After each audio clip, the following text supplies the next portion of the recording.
7절에서 9절, 마태복음 15장 7절에서 9절 말씀입니다. 외식하는 자들아, 이사야가 너희에게 관하여 잘 예언하였도다. 이르시되 이 백성이 입술로는 나를 공경하되 마음은 내게서 멀도다. 사람의 계명으로 교훈을 삼아 가르치니 나를 헛되이 경배하는도다 하였느니라 하시고. 아멘. 말씀 제목은 내가 드리는 예배가 하나님께서 받으실 만한 예배인가? 라는 말씀으로 오늘 나누겠습니다. 내가 드리는 예배가 하나님이 받으실 만한 예배인가? 라는 말씀으로 오늘을 나누겠습니다. 우리는 하나님께 예배를 드립니다. 우리가 예배를 드리는데 일단 예배가 뭔지를 알고 드릴 필요가 있습니다.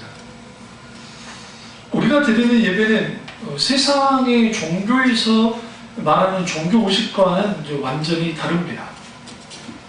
왜 그러냐면 우리가 예배라는 행위를 통해서 하나님께 영광을 드린다는 의미, 어떤 의식과 종교적인 형식이라는 의미 속에는 비슷하게 보일지 모르잖아요. 담겨 있는 것이 다릅니다. 성경에서 말하는 예배는 무엇인가? 여러 헬라어나 또 히브리어 아바드라와 단어가 경배하다, 예배하다 하는 뜻입니다. 그 뜻의 의미는 엎드리는 거예요. 납작 엎드리다 라는 의미가 예배의 어원에 들어가 있습니다. 우리가 하나님 앞에 예배 드릴 때에 납작 엎드리는 것이 있지 못하면 그런 예배가 실제로 성립되지 않습니다. 어떻게 납작 엎드릴까요? 하나님 앞에 두 손 들고 항복하여 나와서 하나님 제가 이렇게 나왔습니다 라고 하는 것. 다시 말하면 상하고 통해한 심령을 가지고 나오는 자들이 하나님 앞에 온전한 예배를 드릴 수 있습니다. 또 하나는 공적 예배라는 의미에서의 예배라는 단어가 헬라어에도 많이 쓰여 있습니다. 공적 예배의 핵심은 예수 그리스도의 십자가예요. 그러니까 예배의 핵심은 예수 그리스도의 십자가의 은혜, 그것을 다시 우리가 받아들이고 누리고 고백하고 십자가의 복음 앞으로 나아가는 모든 것들, 그리고 하나님 앞에 가치 있는 것을 올려드리는 것들, 이것이 예배입니다.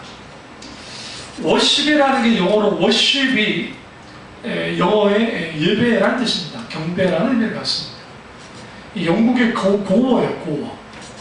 고대 영어. 아주 오래된 언어죠. 그래서 예전에 제가 킹 제임스 버전을 영어로 읽을 때, 그리고 NIV 성경을 영어로 읽을 때, 그때 킹 제임스 버전이 나오기 전에 특별히 유를 다우라는 표현을 많이 썼어요. 다우. 우리 유이잖아요. 너. 근데 다우가 이전에 고어의 유예요. 그러니까 이제 그런 것처럼 워십할 때에 was 플러스 쉽이라는 단어가 하나가 된 거예요. 그 두 단어가 하나가 된 게 예배라는 단어입니다. 워십은 뭐냐? 가치 있는 이라는 뜻입니다. 쉽은 올려드리다는 뜻이에요. 예배란 뭐냐? 가치 있는 것을 올려드리는 거예요. 그럼 그 가치 있는 게 뭘까요? 정성입니까? 맞아요. 그 정성도 들어갈 수 있어요. 우리 종교적인 열심입니까? 그럴 수 있어요. 그런데 여기서 말하는 가치 있다는 것은 정성이나 우리의 열심이 아니에요. 그럼 여기서 가치 있는 건 뭐냐? 하나님의 가치 있는, 그러니까 하나님의 크기에 합당한 가치를 올려드리는 거예요. 그게 예배예요. 화려한 예배, 크고 그럴싸한 예배들이 오늘날 많습니다. 그래서 교회마다 찬양대를 아주 숫자를 많이 두고, 그리고 엄청난 음악 소리와, 그리고 오케스트라, 그리고 또 찬양을 인도하는 찬양단들, 그대로 화려한 안무와, 안무라는 표현보다는 율동과, 그리고 사람들을 아주 빨아들일 수 있는 그 분위기를 연출합니다. 그리고 예배를 드립니다.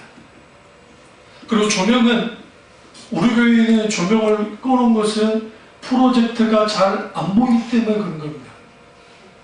분위기 잡으려고 꺼놓은 게 아닙니다. 앞에 이제 이 프로젝트가 10년이 넘어가니까 이 색깔이 이상해져가지고 그런 거지. 그 분위기 켜놓은 앞에 있는 조명을 약 살짝 어둡게 해줍니다. 저는 닭장을 가본 적은 없는데요. 저 어릴 때 닭장 어딘지 아시죠? 나이트클럽 몰라요? 예전에 우리 때 닭장이라고 했잖아요. 그럼 거기 조명이 막 밝습니까? 누가 그럴 때 나 그런 데 가면 다 예뻐 보인다고. 워낙 조명이 좋아가지고 사람들이 예뻐 보이죠? 그 조명 조도를 딱 낮춰요. 그리고 사람들이 거기에서 가장 뭐 할 수 있도록 뭔가 편안하면서도 아늑하면서도 뭔가 있는 듯한 느낌을 받게 만듭니다. 조명을 통해서. 이걸 가장 잘하는 데가 성당이에요. 여러분 꼭 그 유럽을 가시면 성당을 꼭 들어가 보십시오. 그 이유는 성당이 어떻게 있겠는가, 뭐 관광으로도 들어가도 좋은데 왜 곧이 성당을 짓고 그 다음에 뭐 바로크 성당을 짓고 왜 그렇게 했을까 좀 생각해 볼 필요가 있어요. 고딕 성당은 엄청나게 높습니다. 높이가 한 46m 이상이래요. 여러분 실내가 46m 정도는 어마어마한 높이에요. 그게 어떤 것도 없이 기둥을 세워가지고 그 안에 딱 들어가면 우리가 관광객들이 많아서 그렇지 그게 관광객들 분위기니까 그렇지 관광객이 아니고 그게 소위 말하는 미사를 드려오는 입장에서 딱 앉았잖아요. 관광객 없다고 치고 그 자리에 딱 앉아보세요. 압도당합니다. 첫째, 건물에 압도당하고 두 번째, 빛에 의해서 압도당해요. 스테인드 글라스 아주 대단한 예쁜 스테인드 글라스가 쭉 빛이 들어가요. 우리 교회도 그런 현상이 일어나요. 해가 넘어갈 때 붉은 빛이 쭉 바닥 꺼놓아요. 그러면 사람들이 거기에서 막 하나님을 찾습니다. 왜 그런 일들을 성당이 해야만 했을까요?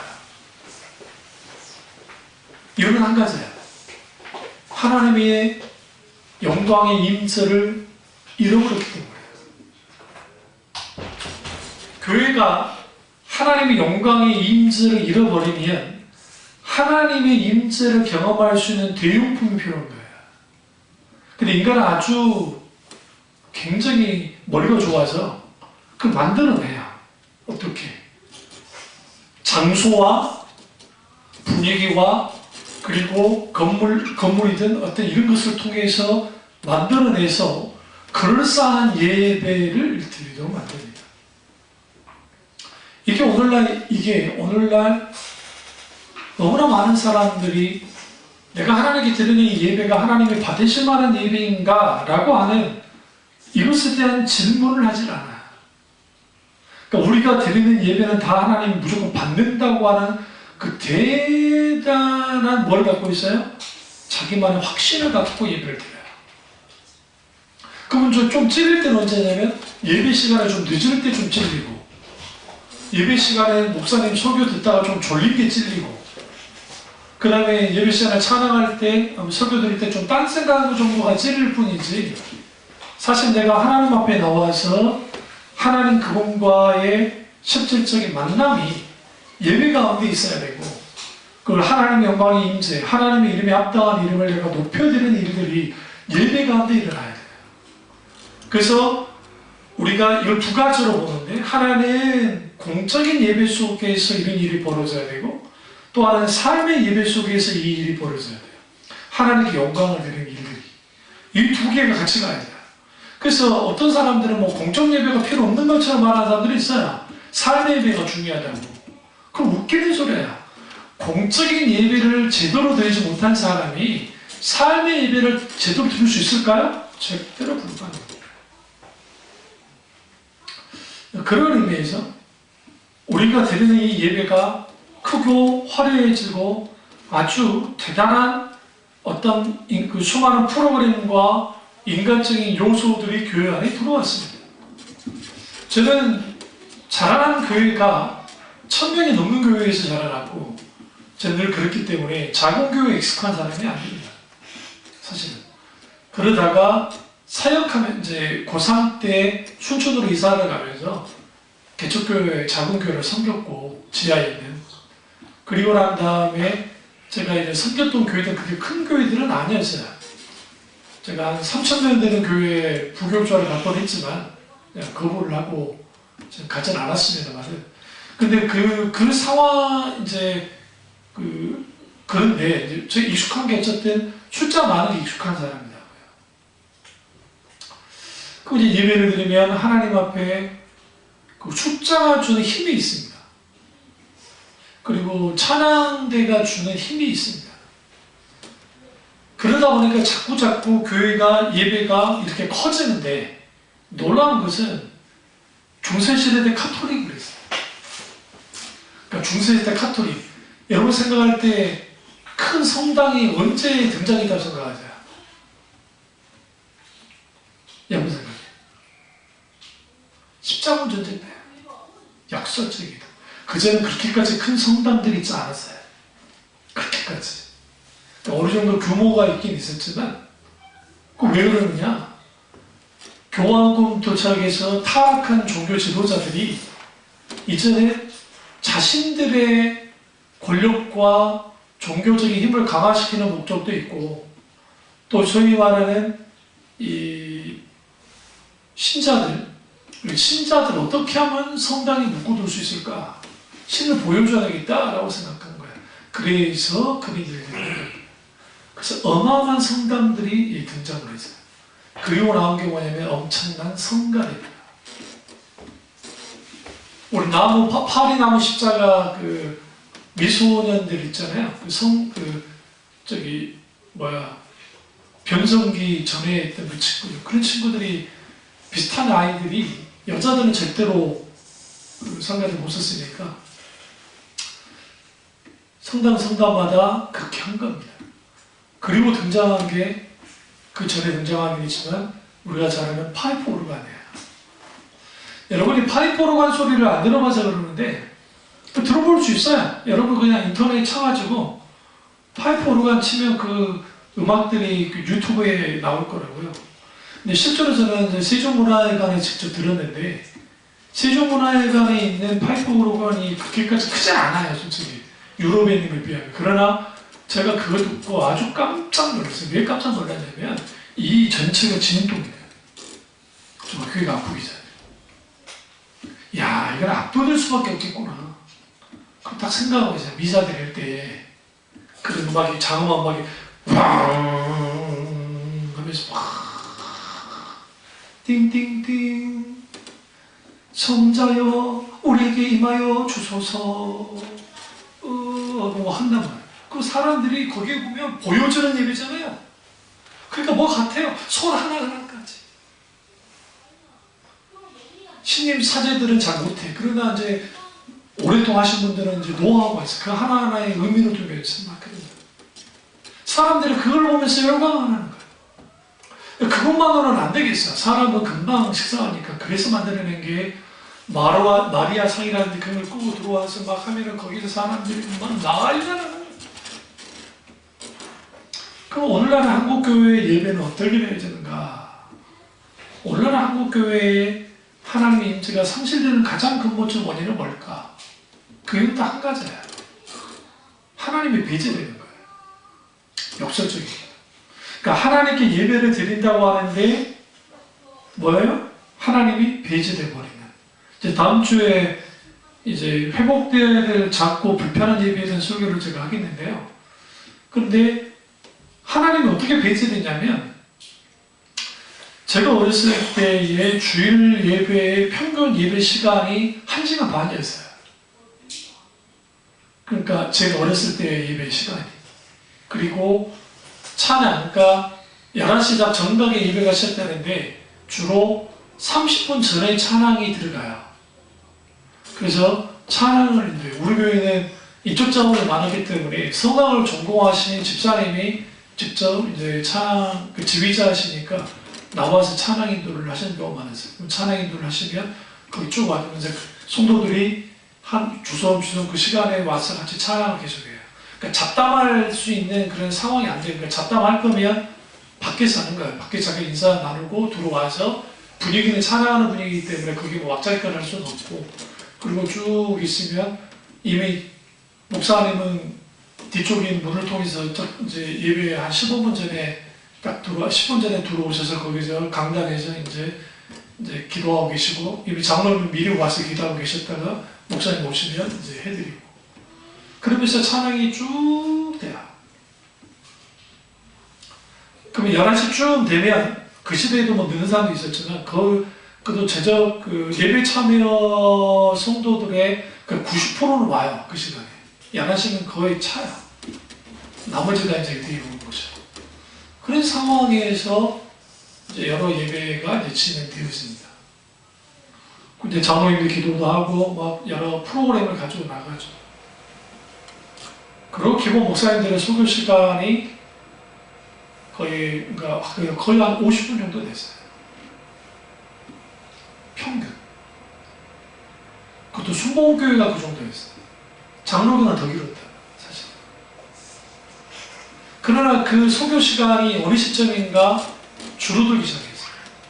왜냐하면 그럴 수밖에 없었던 것은 이제 오늘날이 현대화돼서 설교 시간이 길어서 뭐 하겠냐는 거죠. 사실 성도들 그렇게까지 설교를 잘 들을 것 같은 듣지 않아요. 설교에 관심도 별로 없고. 왠지 아세요? 말씀과 하나님 만나본 적이 없어서 그래요. 설교를 듣다가 오시는 분들이 생각보다 많았어요. 그러니까 제가 어렸을 때 그래서 권사님들 뒤에 있었기 때문에 권사님들 훌쩍훌쩍 오실 때가 많아요. 우리 어머니도 울 때가 있고. 단순히 그게 막 가슴 아픈 설교나 목사님 막 분위기 잡아 그게 아니라 성령이 그렇게 역사하실 때가 있어요. 그러니까 거기에 뭐가 어떤 예배가 드려지냐면 하나님이 원하시는 예배로 가는 거예요. 그러니까 성가대원들이 성가가 찬양을 준비해서 이제 특송을 하잖아요. 특송을 하다가 거기서 방언이 막 터져버리는 거예요. 우리 교회 자체가 그렇게 열광주적인 교회는 아니었어요. 순복음교회는. 그러니까 왜냐하면 이런 말 하지만 조영규 목사님과 대립각을 뒀던 목사님이셨기 때문에 사이가 그렇게 좋지 않으셨다. 담임 목사님. 그 이유는 우리 제사 문제, 80년도에 제사 문제를 그냥 조 목사님 그런 것은 아니었겠지만 제사 지내도 된다는 식으로 나왔기 때문에 우리 담임 목사님이 같은 순복음으로서 이건 있을 수 없는 일이다 하면서 말 그대로 직격탄 날렸죠. 그러면서 이제 사이가 굉장히 안 좋아요.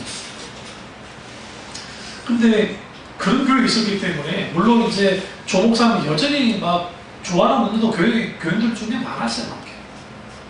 열광주신 교회는 아니에요. 제가 말씀드렸어요. 뜨겁기는 했지만 그렇다고 해서 막 그러지는 않았다. 그럼에도 불구하고 그 예배 속에서 하나님이 터치 만드십니다. 왜 그런 일이 벌어졌을까요? 그 시대의 예배는 하나님이 중심이었거든요.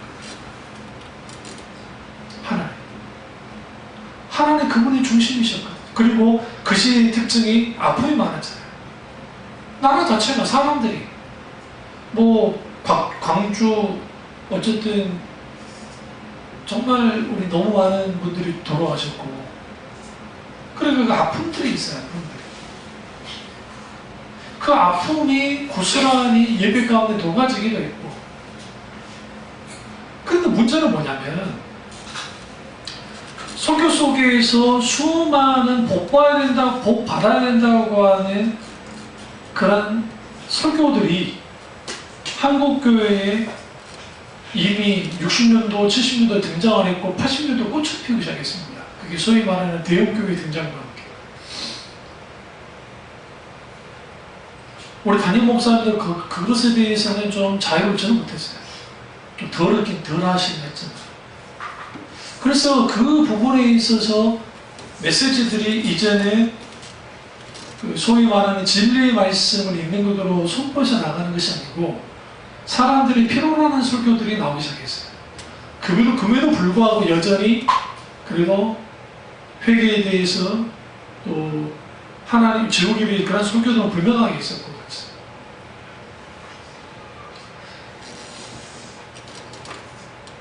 예배의 타락은 뭐와 연결이 되냐면 성도의 타락과 연결이 되고, 예배의 타락의 근본적인 원인은 목사들의 잘못이에요.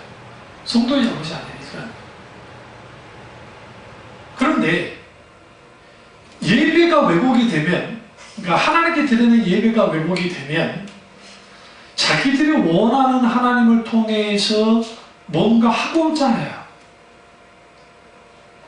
그것을 사람들이 원하고 그것에 대해서 목사님들이 적당히 타협을 해요. 이게 영국 교회가 그랬어요. 어르신들이. 미국도 마찬가지예요. 그러니까 예배 가운데 하나님의 임재가 사라지는 거예요. 예배 가운데 하나님이 함께 하심이 사라져요. 놀라운 하나님의 역사가 사라지기 시작해요. 그것에 대한 반작용으로 나온 게 은사주의제들이에요. 소위 열광주의 예배. 그래서 거기서도 뭐 어떻게 하느냐, 소위 예배를 영적인 차원이라고 하면서 사람들의 감정을 끌어오르는데 아주 열중을, 그래서 열광하게, 그것에 대한 실질적인 큰 반작용이 다미 선교회 종말론을 주장했던 그 사람들의 모습 속에서 그대로 드러나요. 이번에 KBS에서 그거 했거든요. 스페셜 비스트. 제가 그걸 봤어요. 재방송을 토요일날 하길래 그러면 쭉 보면서 그들은 확신하고, 주님의 재림이 제가 군대에 있을 때인데요. 10월 92년 10월 28일 날 예수님이 재림한다고 그래가지고 고참들한테 계속 불려다녔어요. 제가. 다행히 제가 그때도 짬밥이 있어가지고 있으니까 나보다 더 높은 급수, 그리고 이제 장교들이 막 붙는 거야. 나한테. 내가 전도사인가 하니까. 야, 재림하냐? 재림하냐? 야, 그러면 그냥 군대 이제 그냥 끝나고 너 그대로 제대하고 있다. 우린 여기 있더라고. 솔직히 한번 던졌잖아요.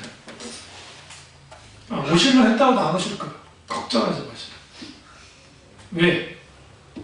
아들도 모르고 천사도 모르고 아무도 모르는 아버지만 하신다 했는데 어떻게 합니까? 아니, 그럴 수 없다.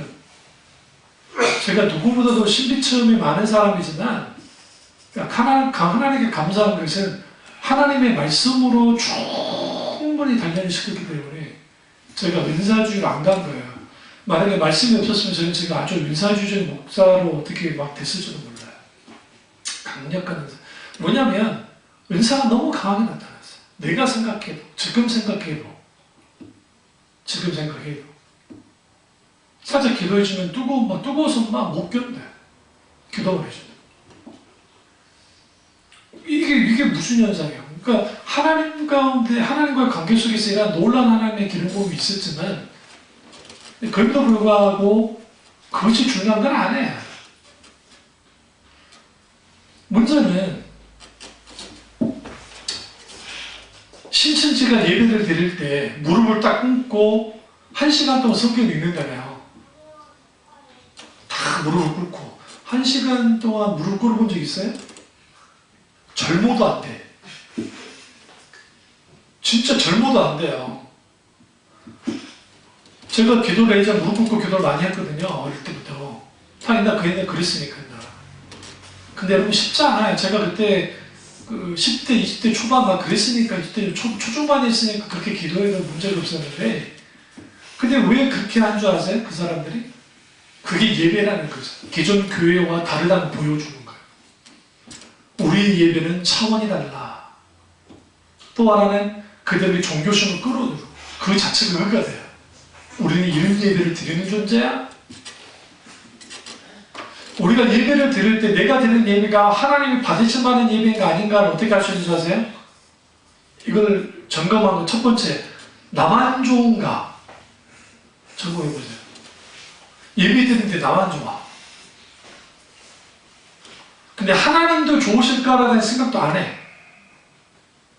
이게 열광주의나 이단들이 하는 행동들이에요. 제가 예배 드리면서 이제 목사니까 전도사 아닐 때 평신도일 때 예배 드릴 때에 뭐가 가장 좋았냐면 찬양합니다. 예를 들어 크신 하나님의 사랑 말로 다 용용 못하네. 그럼 찬양을 하잖아요. 그러면 저희 미리 예배 30분 전에 와서 기도하고 같이 갔기 때문에 충분히 하나님을 찾고 회개하고 한 다음에 다 할 때 성령이 거기에서 다 비추는 거예요. 마음을 열게 하고 하나님의 크신 사랑. 그러면 그때 느껴지는 분위기가 있습니다. 저는 그 느낌이 있어요. 그 느낌이 아직도 생각해요. 예배 드릴 때 하나님이 만드셨다. 온화하게 주님이 내게 찾아오신 것 같아요. 예배는 여전히 프로그램상 주로대로 움직이고 있지만, 그리고 목사님이 설교를 하세요. 그 설교 속에서 저도 적고 하는데 거기서 부딪히는 것들이 있어요. 그 말씀이 되게 쑥쑥 들어오고. 그러고 난 다음에 내가 깨달았다는 그 기쁨이 중요한 게 아니라 어떻게 하면 내가 하나님을 기쁘시게 할까, 영광 드릴까라는 생각을 하게 됩니다. 예배가 다 끝나요? 목사님이 축도하시고 예배가 끝나요? 우리 김정면 담임 목사님이 했던 말이 예배 끝나고 축도했다고 해서 후 도망가지 말고 가지 말고 제발 하나님을 1분이든 5분이든 찾고 가십시오. 저는 찾았어요. 더 놀라운 건 뭐냐면 목사님 말씀대로 예배가 끝났는데 하나님 은혜가 있는 거예요. 주님이 찾아요.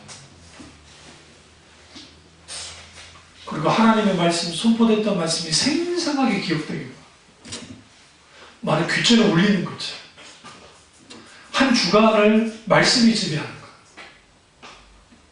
그러니까 그러한 일들이 무슨 광신적인 집단 속에서 내가 자라나서 못 수 있는데 성령의 역사하시면 그래. 다시 말하면 예배드리는 나만 좋은가? 두 번째, 하나님과의 피드백이 있는가? 피드백이라는 말은 뭐냐면 내 느낌이 주고받는 게 있어야 돼요. 하나님과. 하나님과 뭔가 주고받아야 되잖아요. 근데 피드백이 없어. 오늘 목사님 설교 참 잘하셨어. 오늘 말씀 좋았어.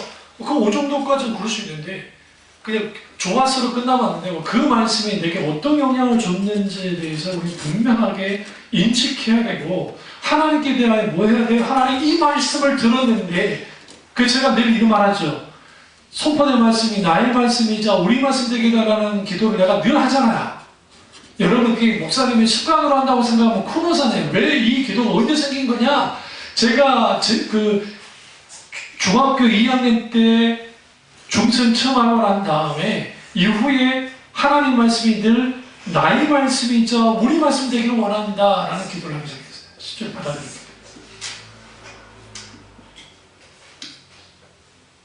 이 말씀이 나의 말씀이 되어야 됩니다. 그러면 예배드릴 때 하나님께 대한 피드백이 필요한데 어떻게 피드백을 하느냐? 찬양할 때 당연히 그럴 수 있고, 기도할 때 할 수 있어요. 말씀을 들을 때도 해야 돼요. 근데 우리 교회는 안 해. 어찌된 일인지. 어떤 교회는 목사님이 해도 왜? 훈련을 시켜놔가지고. 제가 자라나는 교회는 그런 교회가 아니었습니다. 물론 다른 순복음교회들 특징들 아멘을 잘합니다. 우리 교회가 잘하는 편이지만 담임 목사님 자체가 미국에서 공부하고 들어오셨기 때문에 그리고 미국 시민권을 갖고 있던 분이었기 때문에 여러분이 생각하듯이 막 그런 분이 아니에요. 뜨거운 분이긴 했지만 냉철한 지성도 있던 분이었단 말이에요. 그래서 그 시대에 뭐까지 했느냐? 사회운동도 하셨어요. 정교조 운동까지 뛰어들었던 분이 그분이에요. 초창기. 초창기 종교도가 지금 종교도 좀 달라요. 초창기에는 진짜 바른교육 하자고 해서 한 건데 우리 교육까지 내어주면서 했던 분이에요. 그러니까 어떤 분인지 알겠죠? 제가 그런 토양에서 제가 자라는 거예요.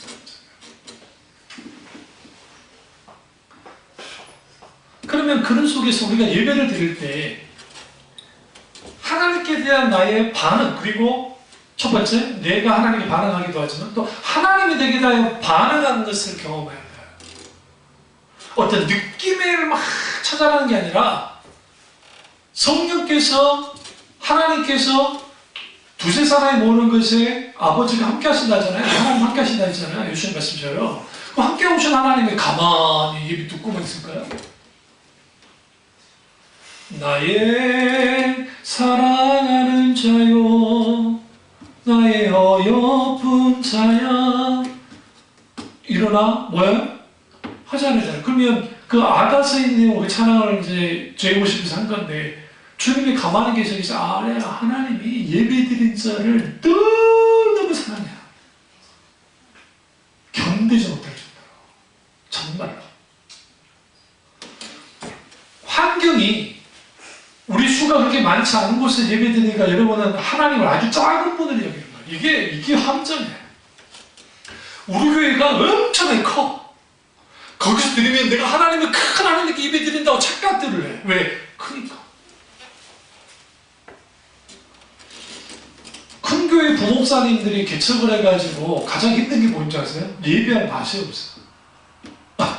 왜 그러냐면 제가 그걸 잘 알아요. 왜 잘 아냐면 제가 큰 교회만 있다가 어릴 때부터 그렇게 자랐다가 개척교회를 이제 순천에 있는 이제 설립된, 물론 이제 다른 교인들랑 함께 합해가지고 한 20, 30명 되는 교회에 있었는데 그때는 또 그 정도 됐어요. 개척하면 뭐 기본적으로 20, 30명은 모이니까. 근데 이제 딱 하는데 지하에 응? 매캐한 냄새 나고 거기서 예배를 드리는 거. 그러니까 그때 나도 모르게 깝깝하다. 좀 뭔가 깝깝해. 뭔가 이게 예배 드리는 것 같지가 않아. 그러니까 그 큰 은혜, 하나님 은혜가 있었음에도 불구하고 자라나게 그렇게 자라났기 때문에. 그때 하나님이 저기 깨닫게 했잖아. 내가 장소에 묶여있다고 생각하니? 너는 왜 교회에다 가르는데? 그 말씀 하셨어요. 매제 가는 거. 오늘날에 그 당시에요. 제가 고등학생 때 그 당시 이름 감동하셨어요. 오늘날에 그 당시 교회가 오늘날 마찬가지지만 가장 큰 문제가 뭔지 아니? 나를 교회에 가두는 거야. 왜 건물을 가두는 거지? 오늘날에는 하나님을 건물에 안 가둬야 쫓아내버리지. 왜? 계시록 3장에 있는 라오디아 교회에서 내가 문 밖에 서서 기다리더니 교회의 주인 되신 분이 쫓겨나가지고 문 밖에 서 계십니다. 제가 자라날 때는 하나님을 교회 안에 가둬버렸어요. 그래서 교회마다 큰 교회 소위 말하는 교회 건축이 붐을 일으켜서 엄청나 크게 했어요. 그러니까 사람들이 생각하기를 이제는 내가 이렇게 큰 교회에서 신앙생활, 그러니까 내가 큰 교회에서 신앙생활 하기 때문에 나의 믿음도 크고 내가 큰 교회에서 신앙생활 하기 때문에 내가 이 예배 드리는 하나님도 크다고 생각하는 거야. 근데 작은 교회에서 예배 드리면 성도들이 얼마만큼이나 어리석냐면 내가 드리는 하나님께 대하여 드리는 예배가 아주 작은 예배라고 생각하는 거예요. 작은 일이라고 생각하는 거예요. 착각이지.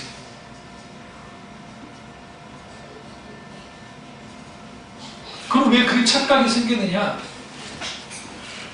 인격체신 하나님을 만나본 경험이 없어서 그래요. 하나님을 만나면 그것이 어느 곳이든지 상관이 없어요. 하나님을 만나는 곳이 지성소에 있습니다. 성경에.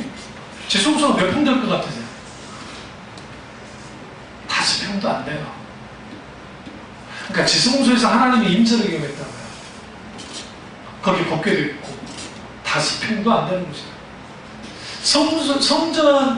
성전 전체로는 막 성전들, 여인들 그걸로는 엄청나게 크지만 크긴 하지만 5분의 1 정도가 돼요. 예루살렘의 5분의 1 정도의 크기가 성전이긴 해요. 근데 그 단일 건물, 성소와 성전과 성소, 지성소, 그러니까 성소와 지성소 그 크게 그렇게 크지 않아요. 평소에 우리가 생각하는 만큼. 그럼 제가 무슨 말씀 드리려고 하냐면, 작고만 크고 화려하고 그럴싸한 예배가 하나님께 드리는 예배다라는 거죠. 그러니까 이렇게 젊은 교회 와서 예배를 드리면 예배 드릴 맛이 없는 거예요. 또 하나는 형식과 어떤 그게 프로그램에 의해서 움직이지 않으면 그게 예배가 아니라고 생각해요. 주보 있잖아요. 주보의 등장은 우리는 착각하고 있는 게, 이 주보가 아주 오래전부터 있다고 생각하면 코너선이야. 이거는 영국에서 시작했어요, 사실. 1950년도 이후에 주보라는 게 등장하기 시작했다. 교회마다. 이것에 대해서 마틴 루더스 목사님이 뭐라고 말씀하시냐면, 영국 교회는 주보의 등장과 함께 망했다 그랬대요. 왜 그 말씀 하셨냐면, 저도 주보를 합니다만, 이거는 여러분들에게 이제 이렇게 합니다라는 걸 알려주기 위해서 그러는 건데, 주보 자체가 문제가 있다는 게 아니에요. 루더스 목사님은 주보를 내는 것 자체, 만드는 것 자체가 문제는 게 아니라, 가장 큰 문제는 뭐냐면, 주보는 어쨌든 순서고 형식을 다 드러내잖아요. 그러니까 그 형식이 하나님 가둬버리는 거예요. 그게 예배냐는 거죠.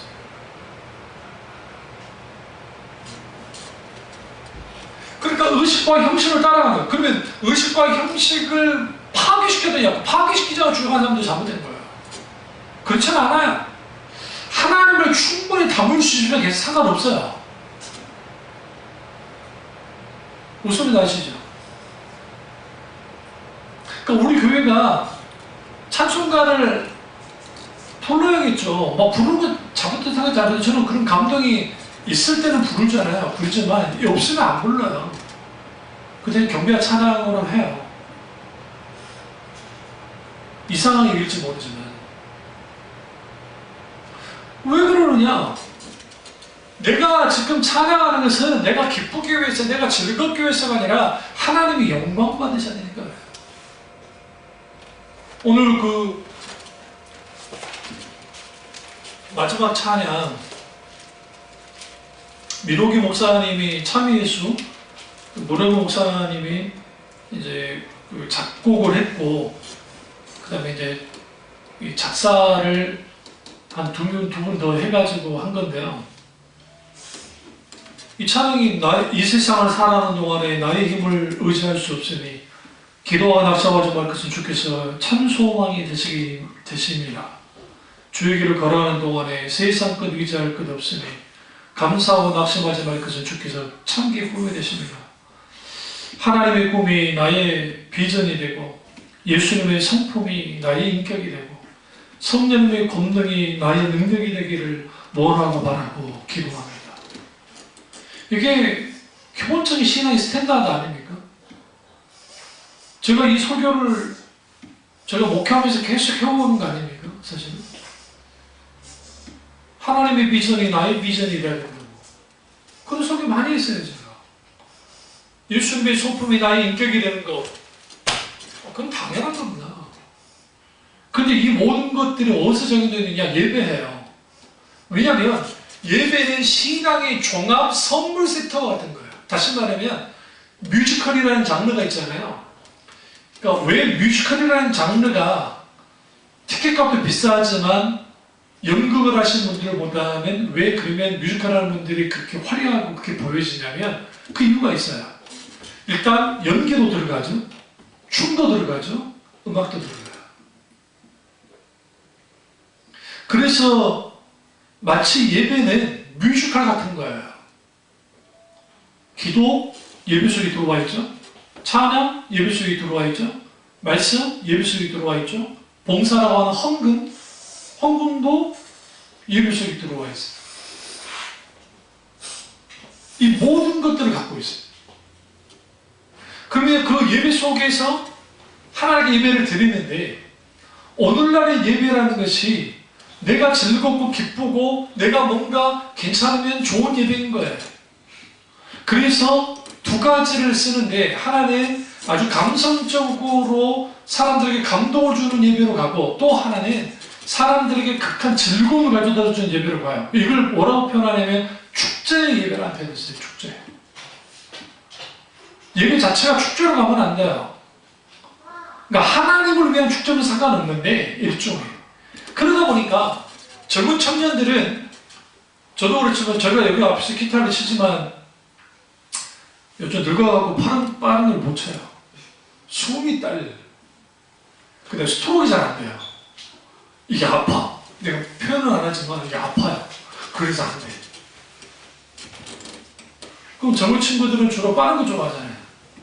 빠른 찬양을 탁 한다면 무조건 빠르게만 하잖아요. 막 지금은 엘리야 때처럼 하면서 보라 주리 구름 타시고 나타날 때에 다시 오시리 막 하다가, 응? 두 손 들고 찬양합니다. 다시 오실 왕 여호와께, 이러면요, 일단 감성적인 성품을 갖고 있는 분들은 일단 거기에 어디서 딱 맛이 가느냐, 나 주님만을 섬기리.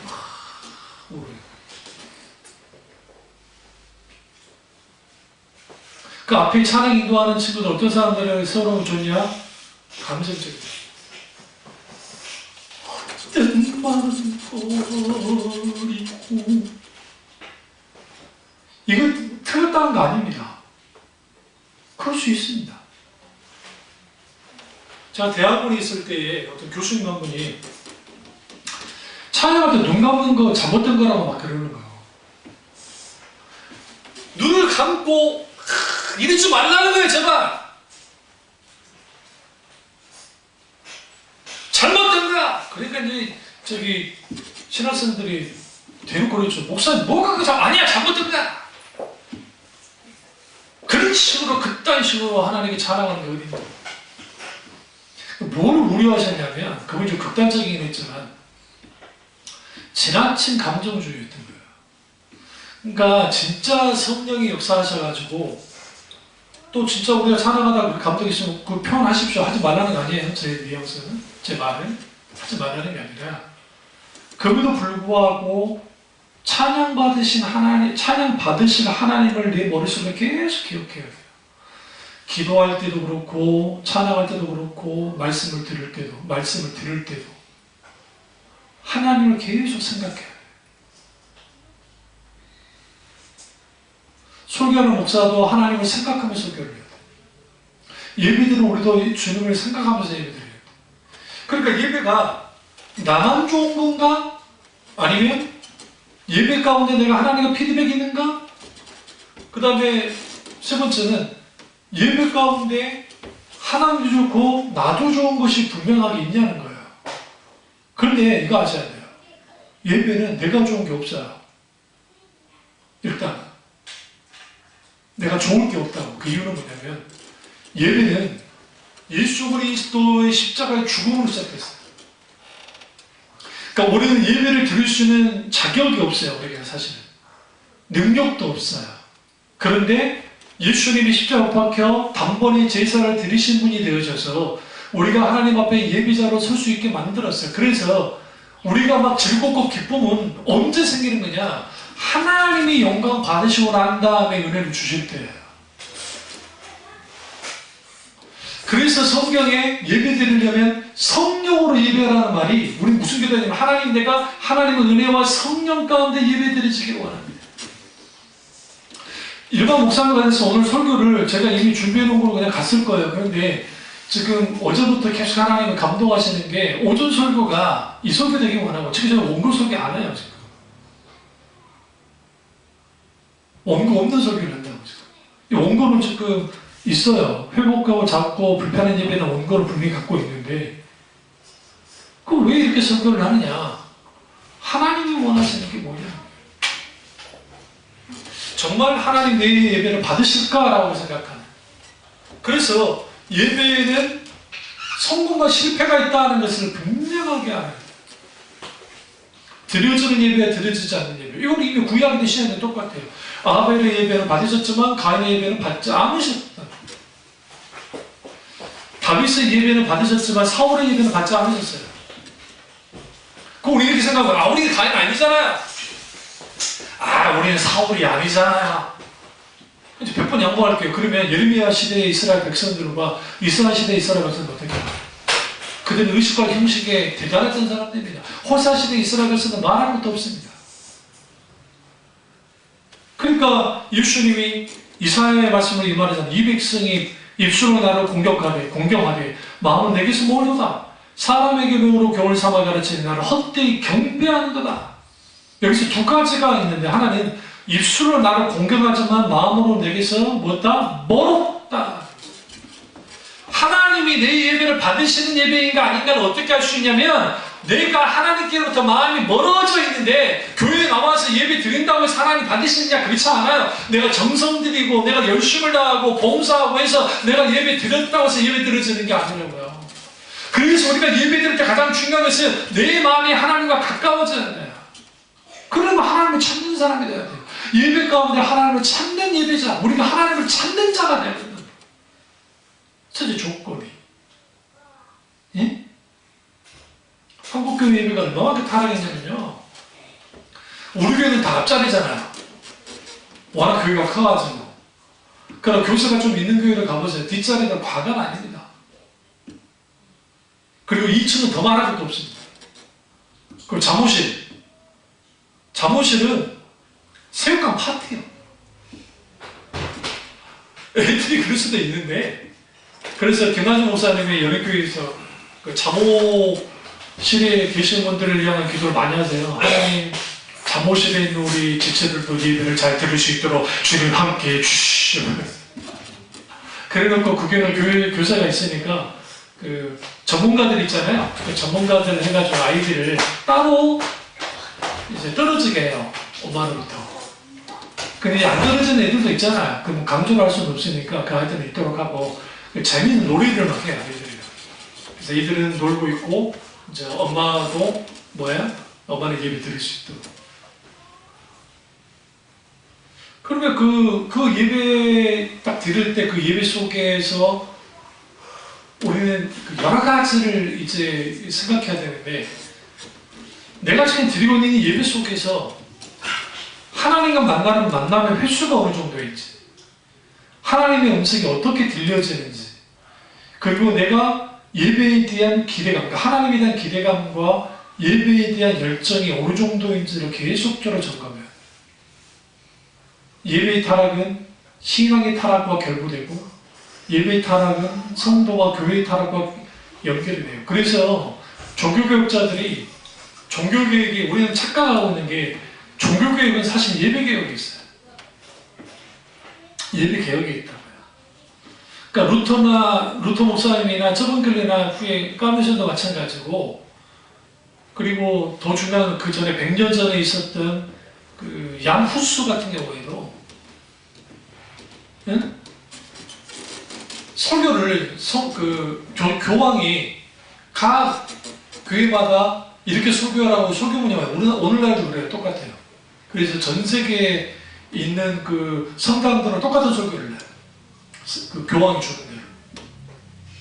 야누스 목사님은 아니지, 신부님이었지. 그러니까 신학교 교수자 신부님이셨는데 그분이 거부했어요. 대놓고 하나님 말씀을 있는 그대로의 말씀을 선포하기 전입니다. 이게 굉장히 중요해요. 그래서 무슨 일이 벌어졌느냐? 체코 프라하에 있는 그 성도들이 은혜를 받기 시작한 거예요. 울기 시작하는 거예요. 하나님 앞에. 그 지금으로 생각하면 성에 강력한 기름부음을 경험했어요. 뜨거워지고 그들이 하나님 앞에 통이 자복하고 하지 마라 계속 교황이 압박을 해도 안 되니까 잡아다가 고문하고 죽여버린 거예요. 여러분, 근데 여러분 고문한 이유는 뭐예요?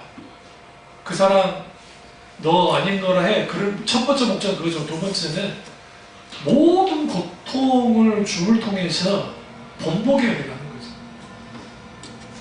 설교했어요. 여전히 예배를 기억되지 않았다고요. 그러다 루터 목사님이 나오고 조교교업자들이 뭐부터 깨부셨느냐? 미사부터 깨부신 거예요. 미사라고 하는 단어 자체를 깨부셨어요. 왜냐하면 미사라고 하는 것은 우리가 그 크리스마스 할 때 크리스마스라는 것은 그리스도께 예배하는 날이라는 의미인데 그 의미 있죠. 근데 미사는 제사예요, 사실. 구약의 제사의 연장선상이 있는 거예요. 그게 무슨 예배냐는 거죠. 예수 그리스도가 단번에 모든 제사를 완성하셨는데, 그래서 불필요한 이런 짓들 성만찬 구경을 하긴 했지만, 갖고 나왔지만 다 깨부신 거예요. 거의 가짜기. 막 이러잖아. 뭐 일어나가지고 성인들이 우리를 위해서 기도해 주셔서 앉았다 일어났다 졸세가 없어요. 안 들어봤죠? 언제 한번 저기 기회 되면 명동성당 가가지고 거기 미사하고 좀 참여 한번 해보세요. 같이 한번. 심장이 착하면서. 그럼 우리가 앉았다 일어났다 뭐라고 하지만 뭐 누구와 함께 마리아여 우리를 위해서 기도해 주소서. 그러면 성도들 뭐래요? 우리에게 우리 베풀어 주소서. 그럼 또 수녀님이 어떻게 하느냐? 앞에서 수녀님이 또 막 그 기도문을 먼저 선창하면 그 다음에 알아서 따라해. 성으로 굽기도 하고 이런다 저런다. 제가 비교 종교학을 공부하면서 신학생 때 일부러 그 저기 성당까지 가봤던 사람이에요. 저는 말로 하는 사람이 아니에요. 그 예배를 계획했어요. 근데 오늘날 한국교회 속에서 있게 되는 수많은 예배가 너무나 많은 어떤 예배가 되어졌느냐? 인간이 원하고 인간이 실질적으로 바라는 예배들이 계속 이루어지고 있어요. 하나님의 자리가 없는 거예요. 성령이 원하시면 그 예배는 1시간, 2시간, 3시간 해야 돼요. 성령이 원하시면. 정말. 그러니까 조나단 에드워즈 목사님은 원래 그 예배가 그 집회가 그렇게 길게 할 필요 생각이 하나도 없었어요. 그냥 하나님이 그 역사하시니까 계속 딜레이 된 거예요. 계속 예배 드려지고. 우리나라 원산에서 그 북한에 있는 원산에서 1905년 그 다음에 이제 후에 7년에 평양 대봉이 일어나는데 그때 왜 원래 기도가 그 사경회가 뭐 4일인가 5일인가 밖에 아니었어요. 그런데 이게 계속 연장됐어요. 왜 연장됐냐면 하나님이 너무너무 역사하시니까. 그래서 우리나라의 부흥의 역사가 나타나는 거예요. 그거 봅시다. 다음 주에 이제 이 소개를 할 텐데 예배의 핵심과 중심은 하나님이야. 우리가 아니야. 내가 즐겁고 기쁘고 내가 하는 것 그것이 예배가 아니라고요. 사실 그 예배 속에서 즐겁고 기쁘고 하는 것은 하나님 은혜 가운데 주어져요. 그렇다고 거룩고 나면서 엄숙하고 내가 나름대로 엄숙한 걸 분위기를 연출하고 그걸 예배냐? 그렇지 않아요. 성령이 하시는 거예요. 그러려면 저와 여러분이 우리가 하나님께 드리는 예배를 뭐 해야 돼요? 점검해야 됩니다. 내가 정말 하나님 앞에 하나님이 원하시는 온전한 예배를 드리고 있는지. 다음 주에 제가 이제 이게 구체적으로 어떻게 그러면 우리는 불편하지만 작은 예배를 하나님께 드릴 수 있을까? 이 부분을 놓고 같이 우리 나누겠습니다. 기도하겠습니다. 기도하실 때 오늘 이 말씀이 나의 말씀이자 우리 말씀 되게 제가 기도하겠습니다. 사랑해 주신 역사